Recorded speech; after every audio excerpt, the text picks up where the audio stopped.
It was, what, 4 or 5 years ago now? The night we recorded You Deserve It, you and Jay Ford met. Janay told us, that's gonna be Nooch's girlfriend. I was like, who?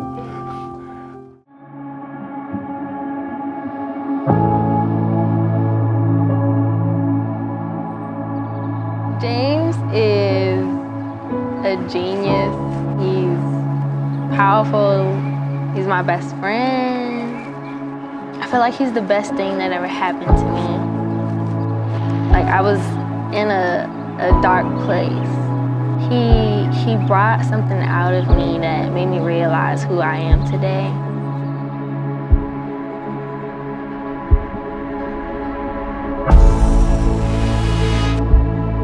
Mian, this has been an amazing journey ever since we started dating.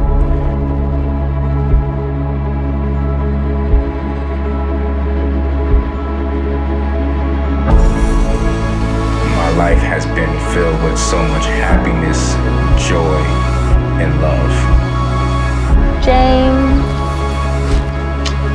boo, you are heaven sent.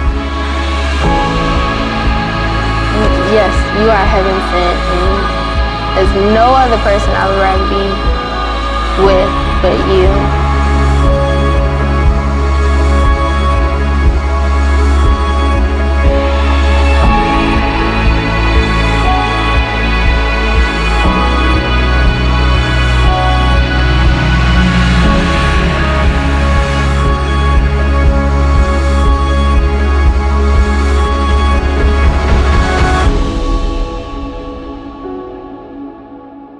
I can't wait to spend the rest of my life with you.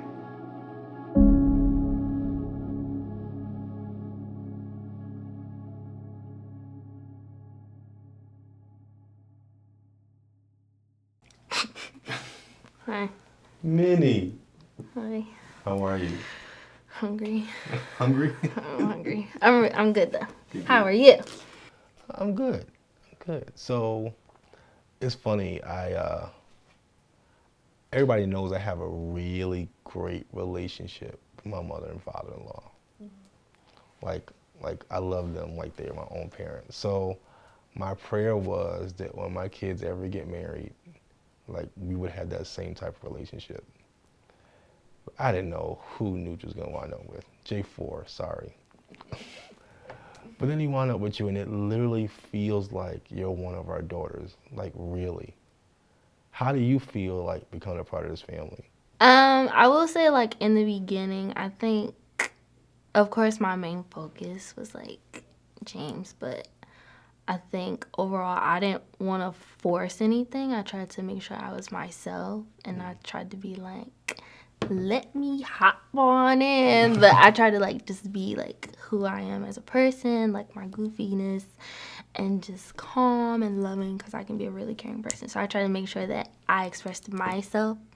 And then, if you guys loved me, amazing. If you didn't, I was going to be like, "Ugh, we'll get there." But you guys just, had your arms open. And I think I always tried to, like, make that connection with Janay and Jayelle. He used to tell me, he was like, "You're really close to my sisters." I was like, yeah. And I think I tried to make sure that that happened because, I have sisters. Mm-hmm. And I have a little sister. But we're, like, so close in age. But to have, like, little sisters, I think I always wanted like little sisters. Yeah. Really younger than me. So our family dynamic is probably a little different from you all, because you all do like big family gatherings and like everything together. So was it an adjustment becoming a part of our family because we're not the same? No. No. I don't think so. Really? I think I noticed it, but it wasn't like a big adjustment. I also think that I may have added a little bit of like, Yeah, because I don't know. I think like every time like if I would come over, I just feel like everybody would come downstairs and we'd be talking, watch movies, or I always try to like insert myself somewhere so I'm not like just here by myself or just here with like James, like I wanted to interact with everybody.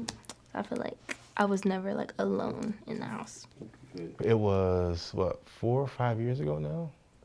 The night we recorded You Deserve It, you and Jay Ford met. Janay told us, that's gonna be Nooch's girlfriend. I was like, who?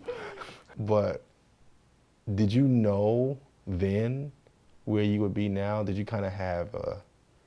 No. No? I didn't know at all. I got out of like a really toxic situation, and I just remember like that following week, Miss Amanda, she called me. She said, I want you to dance for JJ with us. And I was like, okay, because I was home from like school and stuff. So the day before the recording, when I saw him, I just felt like, I don't know, it was just like something came over me, like, I don't know, a rush of wind of Jesus. I don't know. It was something, but I just felt better. Like in the instance, I was like, who is that? And people always ask me like, so you didn't know that was JJ Hairston's son? I said, no, I didn't even know you had kids. Wow. So y'all started dating and he went away to South Carolina.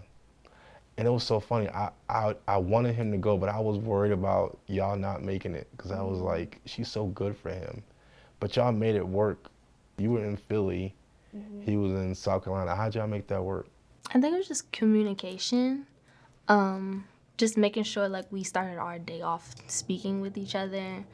Making sure we just felt the love from afar. But yeah, just talking every day. I mean, I don't think there was a time when we did not talk. Even if we were like upset at each other, he would still call me and just say nothing, just to be on the phone. Even though like we're not talking, we would still be on the phone. So communication. Do you know how much like me and Trina that is? Like we literally, when I go out of town, I would put my phone next to the bed and just let her hear me snore. Did you guys do that too? Yeah. I mean, I have to turn it on because I have roommates. Right. So they were like, can you turn him down? I'm like, yeah, I'll do that. But yeah, we were always on the phone. So he proposed right after you guys graduated. And then you got married in the middle of a pandemic. I know every young woman wants to have a big, beautiful wedding. And that kind of changed what you had planned, but you guys still made it work. Was that really nerve-wracking for you, or? No. I think the process was stressful because of the pandemic. You know, companies like, you can't get your money back, so that was stressful, but then everything worked out. I don't think I ever imagined what my wedding would be like until the day of. Like, it's like, oh my gosh, it's something I dreamed about. It was like, I never dreamed of this because I don't think I was one of those girls that just like dream like, I want this specifically, I want that specifically. I just never knew. So I kind of just walked into it and took like it each day at a time. But that day was that day. Like, I don't think it could have been better. I don't think it could have been any worse or anything like that. But it was great. So you come from a beautiful family. Michael White, Cheryl White, beautiful people, beautiful family, all singers. And then you marry into our family, and there's this expectation musically. Has that ever been a pressure situation for you? No. I don't know. Like just to be creative? No? I don't think so, no. I just know, like, my dad, he always says, like, make sure you have a song in the back of your pocket. I don't know why. I think he imagines that these random things are going to happen where they're like, you sing, oh, you're married into this now, sing a song. So he's like, you have to have a song. But I'm like, I don't think that's ever going to happen where somebody's going to do that. But I was just open and making sure I'm being my best self or being my true self. Then, I mean, what's the pressure for? Yeah. So what do you think you're taking from your family and our family to yours? Definitely the love. I feel like I talk to both sides equally. I have a really great relationship with like you and Mama Trina, and I never expected it to be what it is now. My parents are my best friends, but I'm like, you guys are my best friends. So it's just like the love is there. That's so good. Me and Mom Trina have been very open and honest about our past in the first couple of years of our marriage. So to see you both so loving and taking the good part of our relationship instead of falling into the trap of the first part we went in is so rewarding for us because it feels like we're almost getting a second chance at our first couple of years through you both. That's been the most beautiful thing about all of this because what we've always said is our first couple of years, we wish we'd have had counseling. We wish we'd have had some strong people around us to talk about what marriage is supposed to look like. But now we get to live through you both. There's also this pressure that comes along with having to now be a pastor's daughter-in-law and artist's daughter-in-law. And now you went from just dancing and singing when you felt like it to now being on the praise team. And does that seem like a lot of pressure going into a marriage? No. I will say I am my biggest critic. But since I met James, like, I had a really great relationship with God. But I think that because of what he went through and his, like, path, I felt like, okay, I need to hop on this train. Like, I need to grow spiritually. And I feel like that has definitely increased my faith. It's increased my, I don't want to say my vocal ability, but just really how I feel about God through like praise and worship and all of that. And I'm trying to, and I think it's because I'm actually like really trying. Not that I wasn't trying before, but now it's like, God is here. Let me try. Like, I have to try. Like, it just, because I know it feels good. Yeah. Like, I don't know anything else that will feel better than like praising God. So the atmosphere I'm in now, it feels good. So I gotta ask you this, and then we're gonna be done. Apostle Sherman Dumas, you're watching the morning seek session, and he prophesies over you and J4, and said, "There's more than dance. There's more than singing. There's more than media. There's ministry for you." When you heard that, how did you feel? I think the number one thing I thought about was, so what do I do?